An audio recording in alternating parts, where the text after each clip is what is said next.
बिस्मिल्लाहिर्रहमानिर्रहीम। अस्सलाम वालेकुम स्टूडेंट्स। चैप्टर नंबर हमारे पास 9 statement of financial position part B हमने कंप्लीट कर लिया था, ठीक है। और उसके हमने क्वेश्चन सॉल्व कर लिए थे। After the class I will send you two question और to prepare income statement and statement of financial position, ठीक है, एज या homework. So in this class we will discuss chapter number 10, that is the accounting rules. So you can say this is the accounting rules, and you can say this is the accounting principles, and you can say this is the accounting concepts as well. So all the meanings are same. So what is the accounting rules which we used in our accounting? So this chapter 1 is most important for P1 paper.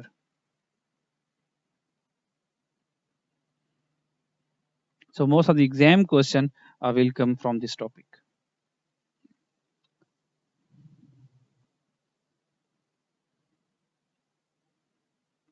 So this is the accounting principle.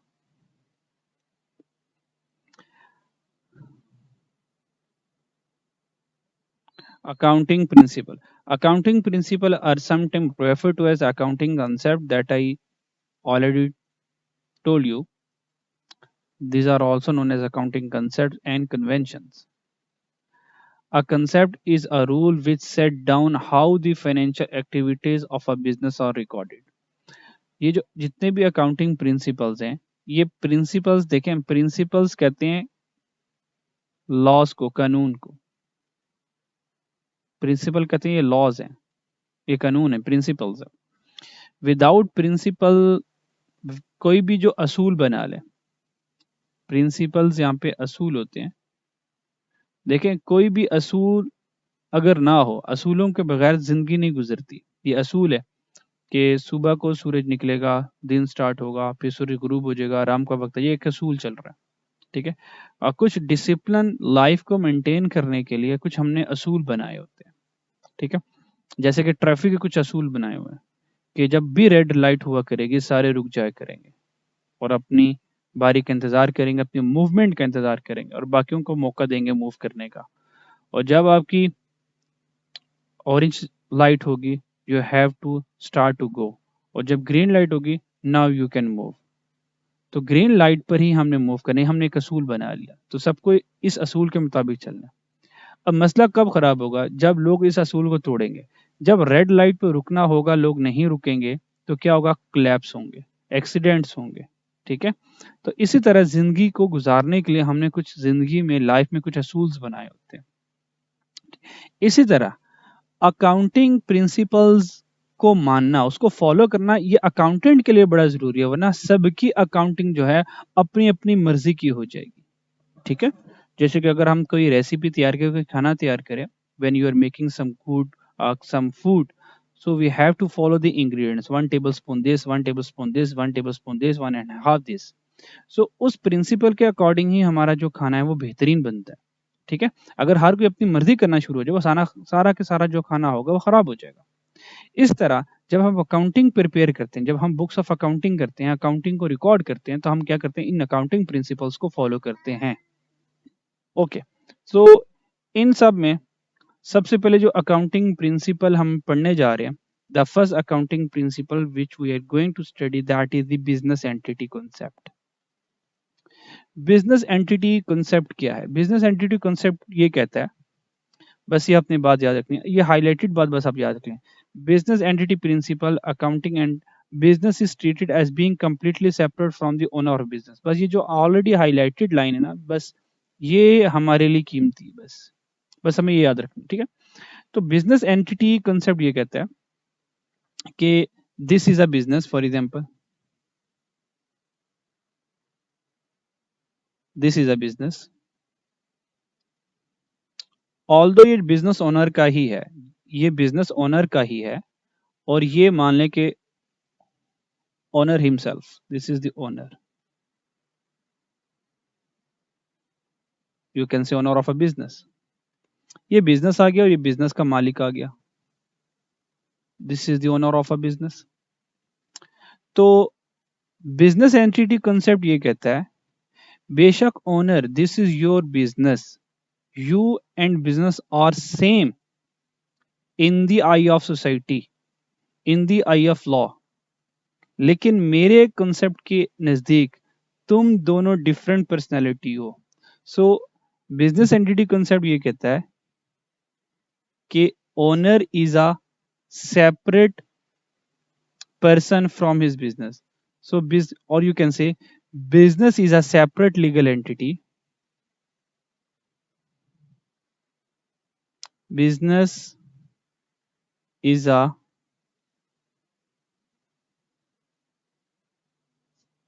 separate legal entity from its owner. From its owner.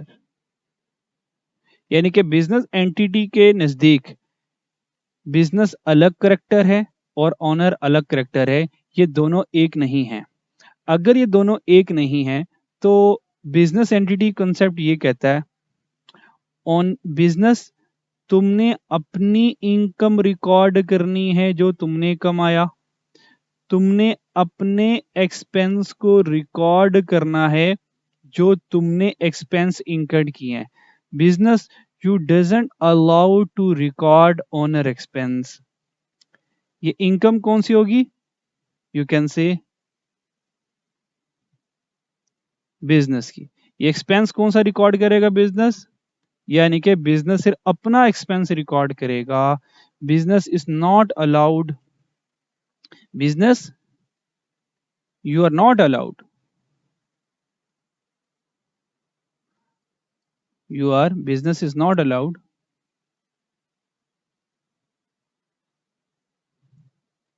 is not allowed to record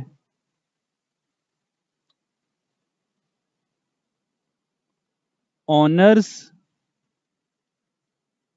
income and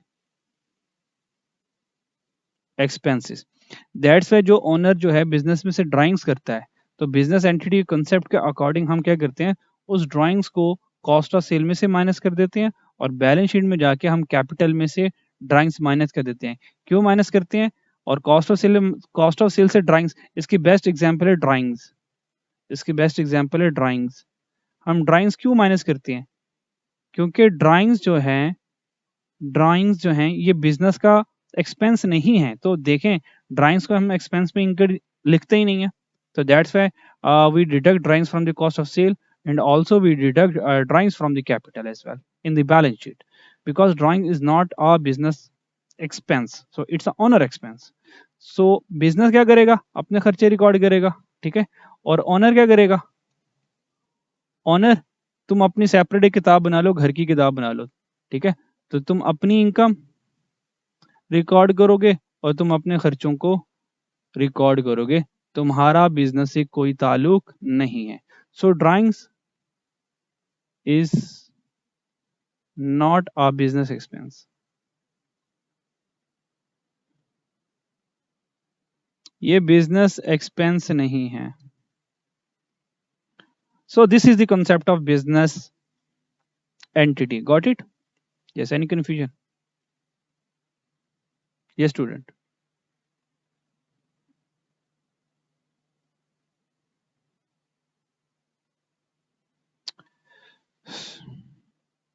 okay,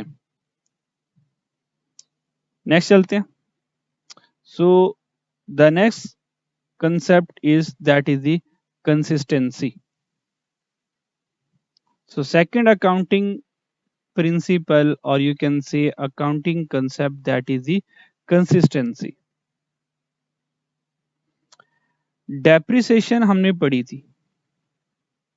depreciation हमने पढ़ी थी, याद है? Okay, सो consistency principle है क्या? Accounting method should be consistent from year two year, बस ये consistency principle है। What consistency principle said? accounting methods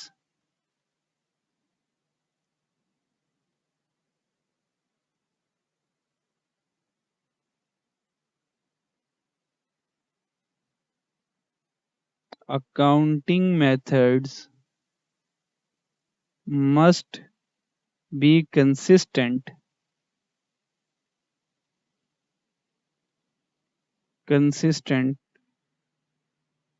year to year, year to year। बस ये है। देखें कंसिस्टेंसी का एक असूल बना लिया। देखें जैसे मुझे बताएं कि अगर आप एक दिन पढ़ें और हफ्ता ना पढ़ें, फिर एक दिन पढ़ें फिर हफ्ता ना पढ़ें, क्या आपकी अच्छी तैयारी हो पाएगी? नहीं ना। और अगर आप रोज थोड़ा थोड़ा पढ़ लें, रोज थोड़ा थोड़ा पढ़ लें, रोज थोड़ा थोड़ा पढ़ लें, लेकिन कंसिस्टेंसी के साथ कंसिस्टेंट होकर पढ़ लें, तो आपकी बेहतर तैयारी हो जाएगी। ठीक है जी। तो बस यही कंसिस्टेंसी प्रिंसिपल कहता है।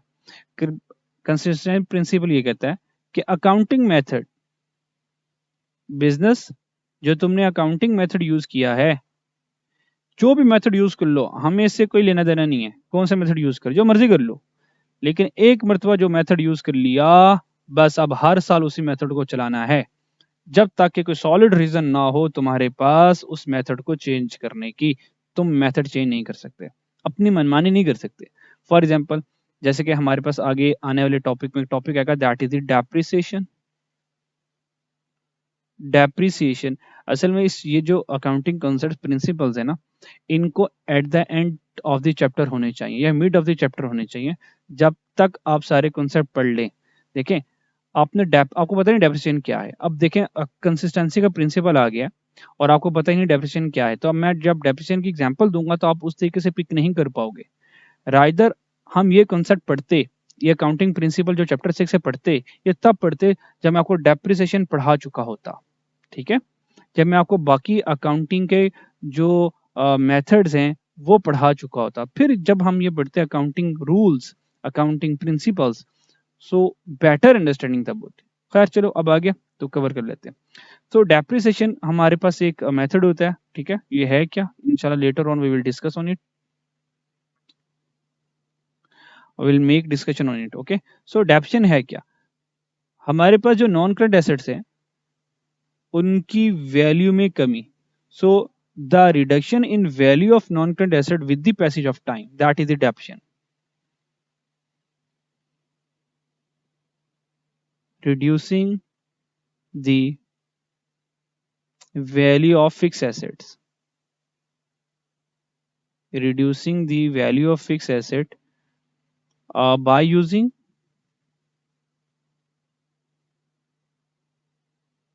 or you can say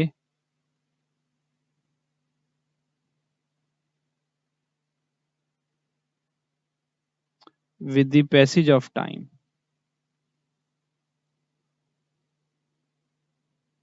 so that reduction value is called the depreciation amount। okay, so depreciation को कैलकुलेट करने के, डेप्रिसिएशन को कैलकुलेट करने के हमारे पास कुछ तरीके होते हैं। हम फॉर एग्जांपल हम इस वक्त अज्यूम करें 2022 में, और फिर 2023 आया, 2024 आया, और फिर 2025 आएगा, लाइक दिस। हमने ये किया 2022 को, हमने कहा कि हम दो डेप्रिसिएशन कैलकुलेट करते हैं by using two method. We use two method to calculate depreciation. The first one is the straight line method and the second one is reducing balance method. इसको WDB मेथड भी कहते हैं। ये दो method होते हैं जो कि लेटर ऑन हम डिस्कस करेंगे। पूरा टॉपिक है डेप्रिसिएशन के ऊपर, उसको कैलकुलेट कैसे करना है पूरा के पूरा सिखाऊंगा इंशाल्लाह लेटर ऑन। तो कंपनी ने क्या किया, 2000, अच्छा यहाँ पे अकाउंटिंग प्रिंसिपल ये नहीं कहेगा आपको कि आप स्ट्रेट लाइन यूज करो, रिड्यूसिंग यूज करो। कंपनी को जो बेहतर लगता है अपने एसेट, अपने यूजेज के लिए, कंपनी जो मर्जी इन दोनों में से कोई भी मेथड यूज कर सकती है। तो मान लें कंपनी ने स्ट्रेट लाइन मेथड यूज किया, कंपनी ने 2022 को स्ट्रेट लाइन मेथड यूज किया, और उसके बाद जब 2023 आया तो कंपनी ने सोचा नहीं नहीं स्ट्रेट लाइन मेथड इतना अच्छा मेथड नहीं था, रिड्यूसिंग बैलेंस मेथड ज्यादा अच्छा मेथड है, इससे ज्यादा हमारी एसेट की रियलिस्टिक कैलकुलेशन हो रही होती है। तो 2023 में हमने रिड्यूसिंग बैलेंस मेथड यूज कर लिया। जब रिड्यूसिंग बैलेंस मेथड यूज किया तो हमें लग पता गया, क्योंकि रिड्यूसिंग बैलेंस मेथड से एसेट जो है शुरू में बहुत ज्यादा डेप्रिशिएट होना शुरू हो जाता है। तो हमने कहा नहीं नहीं नहीं नहीं, 24 हमने कहा नहीं यार वो पुराना वाला तरीका सही है, उसमें डेप्रिशिएशन जो है वो फिक्स रहती है। तो हमने 24 में क्या किया, दोबारा स्ट्रेट लाइन मेथड यूज किया। कंसिस्टेंसी प्रिंसिपल कहता है you are not allowed to do this. अब बार बार अकाउंटिंग मेथड चेंज नहीं कर सकते, you should be consistent in your accounting method. अगर आपने अगर आपने स्ट्रेट लाइन मेथड यूज किया है तो 23 में भी आप स्ट्रेट लाइन मेथड यूज करोगे, 24 में भी आप स्ट्रेट लाइन मेथड यूज करोगे। You should be consistent in your accounting method. ठीक है, क्या बच्चों बात समझ आई आपको? तो ये कंसिस्टेंसी प्रिंसिपल है। ठीक है, और अगर आपने रिड्यूसिंग बैलेंस मेथड अगर आपने रिड्यूसिंग बैलेंस मेथड यूज किया है तो नो प्रॉब्लम। 22 में भी हम रिड्यूसिंग बैलेंस मेथड, अब ये होते क्या है ये हम लेटर ऑन बात करेंगे, बस आपको बात समझ लग रही होगी मैं क्या कहना चाह रहा हूँ। ठीक है, तो ये कंसिस्टेंसी प्रिंसिपल है। Okay, so this is the accounting concepts of consistency. एक और एग्जांपल होती है इन्वेंट्री वैल्यूएशन की। अब इन्वेंट्री वैल्यूएशन IS2 होता है, ये स्टैंडर्ड्स हैं, बड़ी बड़ी बातें हो जाएगी मुश्किल वाली, तो मैं करना नहीं चाह रहा। तो बस कंसिस्टेंसी में आपने क्या करना है कि हमारे जो अकाउंटिंग मेथड है, और अकाउंटिंग मेथड में हमारा एक मेथड ही होता है डेप्रिसिएशन कैलकुलेट करना। ठीक है, उसकी मैंने आपको एग्जाम्पल दे दी यहाँ पर। Yes, any problem in this?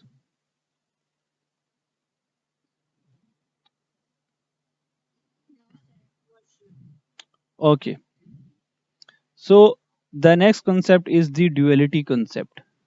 Duality concept क्या कहता है? This is the third one. ये याद रखिएगा, एएस लेवल में दोबारा सारे सारे अकाउंटिंग प्रिंसिपल आप दोबारा पढ़ेंगे, तो अभी अच्छे से पढ़ लें।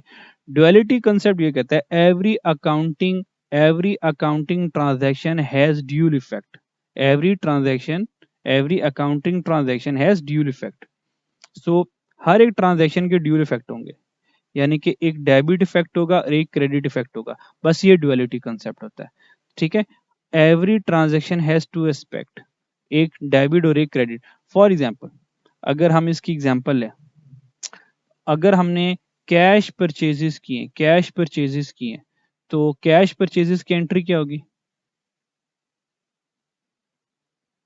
Cash purchases, purchase goods on cash.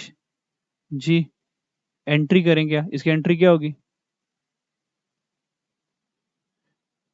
Purchases debit और कैश क्रेडिट। तो देखें, ये अकाउंटिंग ट्रांजैक्शन थी, इसका एक डेबिट इफेक्ट आ गया और इसका एक क्रेडिट इफेक्ट आ गया। ये ड्युअलिटी प्रिंसिपल, ड्युअलिटी कॉन्सेप्ट होता है। जी, any problem?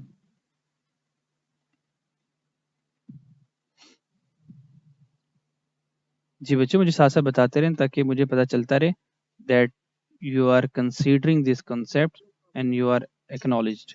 Okay, so going concern concept क्या है? Going concern concept actually is based on some assumption that the business is continue for an indefinite time period and there is no problematic situation will arise in the continuity of the business, and business is never will be in a position to shut down its activity in near future. So ये जो concept है assumption का, ये going concern होता है। ठीक है, तो हम ये अज्यूम करके चलेंगे कि आने वाले वक्तों में, आने वाले सालों में हमारा बिजनेस को बंद करने का, क्लोज करने का कोई प्रोग्राम नहीं है, हम बिजनेस को चलाते रहेंगे। ठीक है, तो हम बिजनेस को कोई बंद करने लगे नहीं, हमारा बिजनेस चलता रहेगा, क्योंकि ये गोइंग कंसर्न की अजम्पशन जो बड़ी जरूरी होती है। मान लें कि मैं एक इन्वेस्टर हूं, मैं इस कंपनी ए में इन्वेस्ट करना चाहता हूं, अगर गोइंग कंसर्न के बारे में नहीं लिखा होगा तो मैंने कहा कि हो सकता है कि यार अभी तो ये अच्छी पैसे कमा रही है, बना रही है, तो हो सकता है आगे 5-10 सालों तक और पैसे कमाएगी। ठीक है, अब मैंने क्या किया, उस कंपनी में पैसे इन्वेस्ट कर दिए। जब मैंने पैसे इन्वेस्ट कर दिए तो पता चला यार अगले साल ही उस कंपनी ने क्या किया, अपने आप को वाइंड अप किया, सारा पैसा लेके जनाब खत्म हो गई। ठीक है। अगर वहीं पर मैं कंपनी की गोइंग कंसर्न पढ़ता और उन्होंने गोइंग कंसर्न अजम्पशन दी हुई है, तो इसका मतलब मुझे कंफर्म हो जाता कि कंपनी का आने वाले सालों में ऑपरेशंस बंद करने का या बिजनेस को ख़त्म करने का कोई इरादा नहीं है, क्योंकि गोइंग कंसर्न ये कहता है कि इन्वेस्टर परेशान ना हो, हम अपना बिजनेस अभी बंद करने वाले नहीं हैं, हम चलाते रहेंगे हमारे बिजनेस को, ठीक है।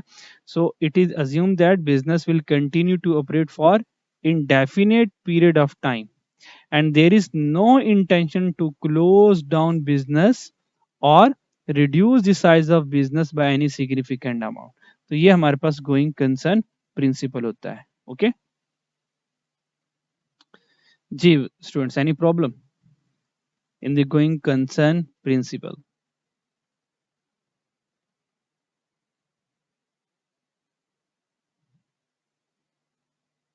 यस, अच्छा जी। सो नेक्स्ट हमारा कॉन्सेप्ट है हिस्टोरिक कॉस्ट। हिस्टोरिक कॉस्ट क्या है? Let's C.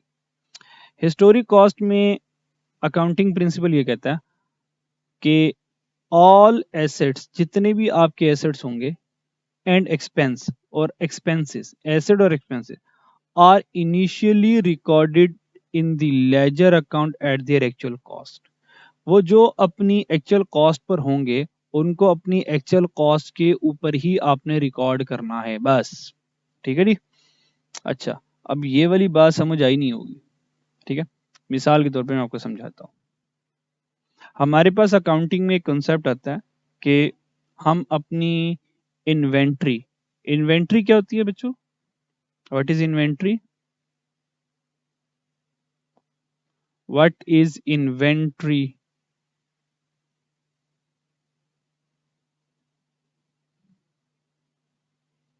Yes, inventory is unsold stock at year and. साल खत्म हो गया और जो हमारा स्टॉक नहीं बिक पाया वो हमारी इन्वेंट्री होती है। Simple is that, unsold stock at year and. हमने अपनी इन्वेंट्री को वैल्यू करना होता है कि साल के आखिर में जो इन्वेंट्री बच गई, जो मेरी चीज़ें नहीं सेल हुई, वो कितने की पड़ी हैं। सो हमने क्या किया, इसकी वैल्यूएशन लगाई। So we calculate inventory valuation. Inventory valuation IS2 एक स्टैंडर्ड होता है, वो है इन्वेंट्री का। तो वो हमें बताता है कि inventory should be valued at lower of cost and NRV. Inventory को क्या करना है, लोअर ऑफ कॉस्ट और एनआरवी पर रिकॉर्ड करना है, ठीक है। ये IS2 स्टैंडर्ड कहता है हमें, ठीक है। लेकिन हिस्टोरिक कॉस्ट क्या कहता है? हिस्टोरिक कॉस्ट कहता है, तो मैं यहाँ पे इन्वेंट्री वैल्यूएशन के ऊपर बात नहीं करूंगा, और इसलिए मैं यहाँ पे वर्ड इन्वेंट्री वैल्यूएशन को इरेज कर देता हूँ ताकि कंफ्यूजन ना हो। हिस्टोरिक कॉस्ट क्या कहता है, मान लें हमारे पास इन्वेंट्री है, ठीक है जी। अच्छा, इन्वेंट्री कितने की पड़ी हुई है मेरे पास?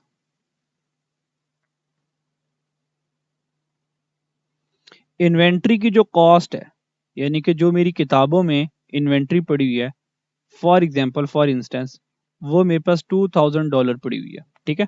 ये मेरी इन्वेंट्री की कॉस्ट है। और मैंने अपनी इन्वेंट्री के क्या की, जो मेरे पास इन्वेंट्री किताबों में पड़ी हुई है, यानी कि जब मैंने इन्वेंट्री खरीदी थी तो किस कॉस्ट पे खरीदी थी? 2000 पर खरीदी थी, ठीक है जी। अच्छा, मार्केट वैल्यू, मार्केट वैल्यू इसी इन्वेंट्री की, मैंने मार्केट से रेट पता किया कि यार जो मेरे पास माल पड़ा हुआ है, ये चीजें पड़ी हुई हैं, ये मार्केट में कितने की सेल हो जाएंगी। पता चला ये मार्केट में, ये मार्केट में कितने की सेल हो जाएगी? पता चला ये मार्केट में 2200 की सेल हो जाएगी, ठीक है। अच्छा, अब मार्केट में मेरी प्रोडक्ट 2200 की है और कॉस्ट मेरी कितनी है? 2000 की है। हिस्टोरिक कॉस्ट ये कहता है शुरू में पहली मर्तबा जो अपने किताबों में इन्वेंट्री को रिकॉर्ड करना है वो 2000 पर ही करना है। इसके बाद अगर वैल्यू ज्यादा हो जाए, कम हो जाए, तो उसके बाद आप इसको बदल सकते हो, लेकिन initially first time you have to record your expenses and asset initially at the cost. So हम क्या करेंगे, अपने सारे एक्सपेंसेस को और एसेट को इनिशियली किस पे रिकॉर्ड करेंगे? कॉस्ट पे करेंगे। बाद में मार्केट वैल्यू जब बदल जाएगी तो हम भी क्या करेंगे, अपने उस कॉस्ट को बदल देंगे। ये हिस्टोरिक कॉस्ट का प्रिंसिपल है। Got it? ओके, ये स्टूडेंट,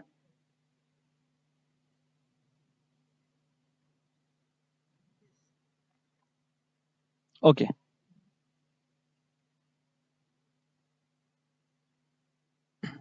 अच्छा जी। इसमें एसेट्स और एक्सपेंसेस भी आ जाते होते हैं, और सम हाउ इसमें अगर एमसीक्यूज आ जाए, क्या इनकम को हिस्टोरिक कॉस्ट पे रिकॉर्ड करना चाहिए, तो आप कहेंगे बिल्कुल इनकम को भी हिस्टोरिक कॉस्ट पे करेंगे, और लाइबिलिटीज को भी हम हिस्टोरिक कॉस्ट पे रिकॉर्ड करेंगे। तो इनकम को, लाइबिलिटीज को, एसेट्स को, एक्सपेंस को, इन चारों को हम इनिशियली किस पे रिकॉर्ड करेंगे? कॉस्ट पे रिकॉर्ड करेंगे। सो this is the concept of historic cost. Okay. Okay, now move to the next concept. So the next concept is the matching concept.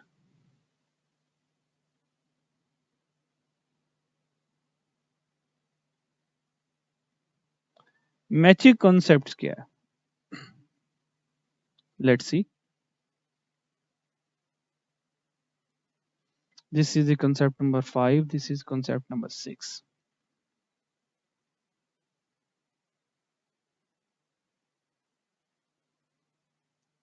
Okay. So what is the matching concept?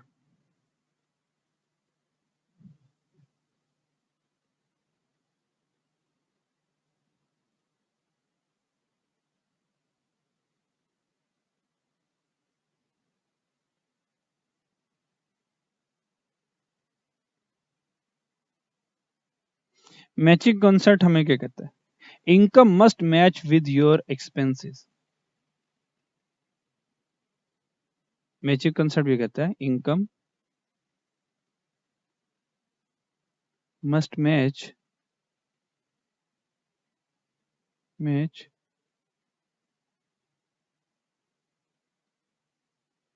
with your expenses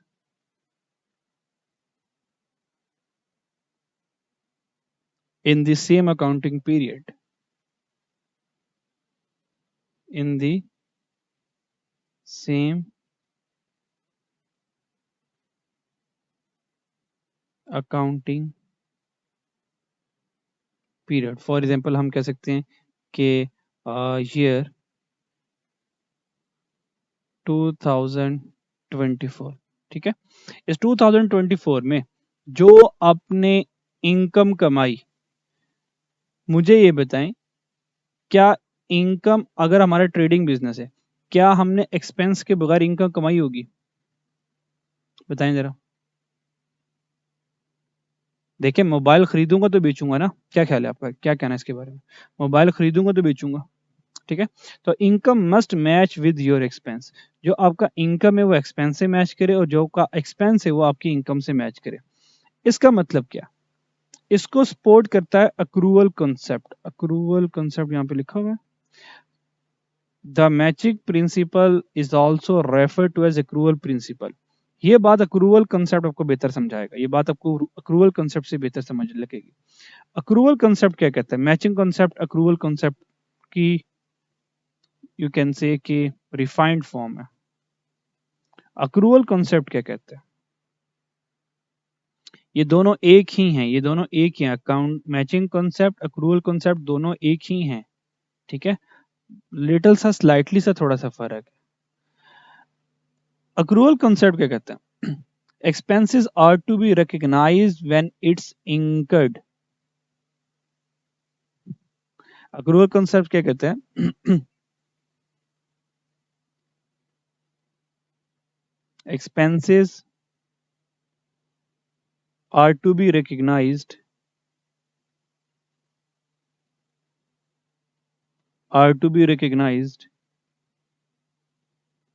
when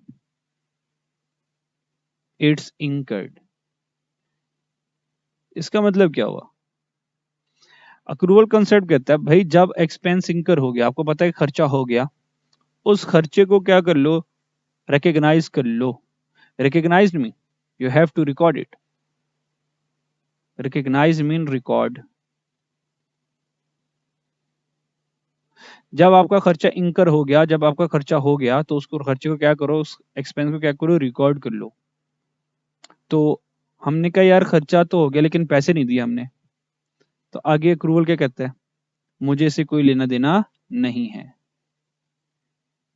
irrespective irrespective of date of payment, irrespective of date of payment,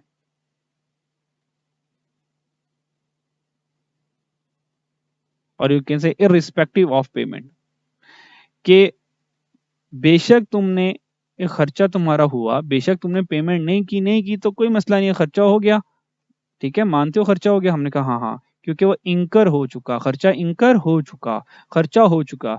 अगर खर्चा हो चुका, expense हो चुका, you have to record it. हमने कहा पैसे तो दिए नहीं, उसने कहा इररिस्पेक्टिव डेट ऑफ पेमेंट, कहता पैसे दिए या नहीं दिए मुझे इससे कोई लेना देना नहीं है। हमने कहा एग्जाम्पल हो जाए, समझ लीजिए बात। उसने कहा एग्जाम्पल मैं आपको बताता हूँ, example is electricity bill, example is electricity bill. मुझे बताएं जून का बिल आया, जून का बिल आया, बिल किस मंथ का आया, जून 24 का बिल आया, और ड्यू डेट कब थी, ड्यू डेट कब थी बच्चों, ड्यू डेट मुझे बताएं, ड्यू डेट ये थी कि भाई 7 जुलाई, 7 जुलाई, जून 24 का बिल था, ठीक है, और यानी कि बिल जो आया वो 21 जून 24 का आया, और उसकी जो ड्यू डेट थी, ड्यू डेट थी वो 7 जुलाई 24 को थी, और हमने जो पेमेंट की, पेड बिल ऑन, हमने कब बिल पे किया, हमने 5 जुलाई 24 को बिल पे किया। जब हमने 5 जुलाई 24 को बिल पे किया, मुझे ये बताएं, मुझे ये बताएं क्या ये खर्चा जून का था या ये जुलाई का था, ये बताएं पहले मुझे। अकाउंटिंग को तो साइड पे रखें ना, पहले तो मुझे ये बताएं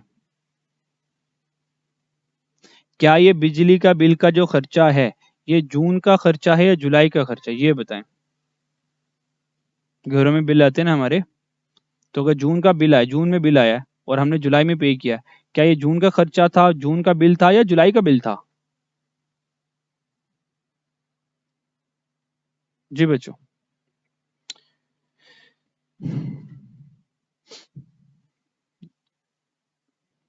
ठीक है जी, वेल डन जी जी। ये जो इलेक्ट्रिसिटी एक्सपेंस हुआ, ऑब्वियस बात है 30 जून में तो जून का मंथ एंड हो गया, ठीक है, तो ऑब्वियस बात है ये जो जुलाई में पेमेंट किए तो ये बिल, बिजली का बिल तो जून का ही है ना, तो बस अक्रूवल भी ये कहता, अक्रूवल कहता भाई जिस महीने का खर्चा है, जिस महीने का खर्चा है उस महीने पे रिकॉर्ड कर लो, ठीक है जी। अच्छा, और सेकंड वन अक्रूवल क्या कहता है, इनकम के बारे में, income are to be recognise, recognise mean to record, कहता है इनकम को रिकॉर्ड कर लो व्हेन इट्स अर्नड, कहते जब तुमने इनकम अर्न कर ली, इनकम अर्न कर ली यानी कि इनकम कमा ली, तो क्या कर लो, उसको रिकॉर्ड कर लो, उसको क्या कर लो, रिकॉर्ड कर लो बस। हमने कहा वो तो ठीक है पर अभी तो पैसे आई नहीं है, उसने कहा पैसे नहीं आ रहे कोई टेंशन नहीं है, क्या कर लो, रिकग्नाइज कर लो। कब रिकग्नाइज कर लो, तुमने इनकम कमा ली, तुम्हें लगता है तुम्हारी इनकम बन गई है तो तुम उसको रिकॉर्ड कर लो, okay, not when it's received, और you can say irrespective of date of receipt, okay, not when it actually received, actually received income की या नहीं की, पैसे रिसीव, क्योंकि देखें हम ना, हम हमारी जो अकाउंटिंग चल रही है अक्रूवल बेसिस के ऊपर चल रही होती है, कैश बेसिस के ऊपर नहीं चलती। कैश बेसिस ये कहता है अगर कैश रिसीव हुआ तो कैश रिकॉर्ड कर लो, कैश भी पेमेंट कर दी तो कैश पेमेंट के तौर पर रिकॉर्ड कर लो। तो हम कौन सी अकाउंटिंग फॉलो करें, हम अक्रूवल बेसिस के ऊपर अकाउंटिंग को फॉलो करें। तो अक्रूवल कॉन्सेप्ट जो होता है ये अक्सर में हम अक्रूवल बेसिस के ऊपर चल रहे होते हैं। और अक्रूवल बेसिस क्या है, अक्रूवल बेसिस क्या है, अक्रूवल बेसिस ये कहता है कि जब एक्सपेंस इनकर हो गया, रिकॉर्ड कर लो। जब इनकम कमा ली तो रिकॉर्ड कर लो, बेशक तुमने एक्चुअली पैसे रिसीव किए हैं या नहीं किए। ठीक है, तो ये एक्चुअली हमारा कॉन्सेप्ट होता है, this is the matching concept, ये हमारा मैचिंग कॉन्सेप्ट होता है। ओके, तो जिस मंथ की इनकम होगी उस मंथ में हम रिकॉर्ड कर लेंगे। फॉर एग्जाम्पल इनकम थी 2024 की, तो 2024 में रिकॉर्ड करूंगा, बेशक 25 में जाकर। फॉर एग्जाम्पल ये इनकम मैंने जो अर्न की है 2024 में की है, और जो मैंने एक्चुअली रिसीव किए पैसे वो 2025 में किए हैं, तो मैं 2024 में इसको इनकम रिकॉर्ड करूंगा, 25 में इसको इनकम रिकॉर्ड नहीं करूंगा। ठीक है जी, सेम विद द केस, जिस साल एक्सपेंस हुआ 2024 में और पेमेंट कर दी मैंने 25 में, तो ये 25 का एक्सपेंस नहीं हुआ, ये 24 का एक्सपेंस है, 24 में रिकॉर्ड होगा। तो देखें जिस साल की इनकम होगी उस साल का एक्सपेंस होगा। तो ये मैचिंग कॉन्सेप्ट हमारे पास होता है, और ये एक रूल कॉन्सेप्ट होता है हमारे पास। यस स्टूडेंट, यहाँ तो कोई प्रॉब्लम? ठीक है, आज के लिए इतना काफी है। सो ओके, नेक्स्ट क्लास में हम फिर यहाँ से ऑनवर्ड, मटेरियलिटी से ऑनवर्ड हम अकाउंटिंग प्रिंसिपल्स को पढ़ेंगे। ठीक है जी, क्योंकि ये थोड़े से लेंथी हैं, डिटेल में बात करनी है, हम जल्दी कर नहीं सकते। ठीक है, so this is and for the class. और एनी क्वेश्चन? ओके जी, अल्लाह हाफिज स्टूडेंट्स।